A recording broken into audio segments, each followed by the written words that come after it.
मी गांधीजींना महात्मा मानत नाही ही बाबासाहेबांची वक्तव्य 1955 साली बीबीसीने घेतलेल्या मुलाखतीतली आहेत। बाबासाहेबांना गांधीजींची भूमिका कायम दुटप्पी वाटायची।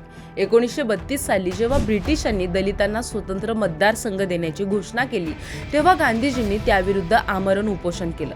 त्यामुळे बाबासाहेबांचं म्हणणं होतं की गांधीजींनी उपोषणाचं अस्त्र वापरून दलितांचे राजकीय अधिकार हिरावून घेतलेत। गांधीजी इंग्रजी वृत्तपत्रांमधून स्वतःला आधुनिक आणि लोकशाहीवादी मांडायचे, पण त्यांच्या गुजराती साहित्यातून मात्र ते वर्णव्यवस्था आणि जुन्या रूढी परंपरांचं समर्थन करायचे। खऱ्या महात्म्याची भूमिका अशी बदलणारी नसावी असं बाबासाहेबांचं स्पष्ट मत होतं। शिवाय गांधीजींना वाटायचं की वर्णव्यवस्था समाजासाठी गरजेची आहे, फक्त त्यातील अस्पृश्यता दूर झाली पाहिजे। पण बाबासाहेबांचा विचार त्यापेक्षा कितीतरी पटीने पुढचा होता। त्यांचं म्हणणं होतं की जोपर्यंत तुम्ही जाती व्यवस्था मुळापासून नष्ट करत नाही तोपर्यंत अस्पृश्यतेचा कलंक पुसला जाणार नाही। गांधीजींनी दिलेला हरिजन हा शब्दही बाबासाहेबांना मान्य नव्हता। हा शब्द त्यांना दलितांना खोटा सन्मान दिल्यासारखा वाटायचा।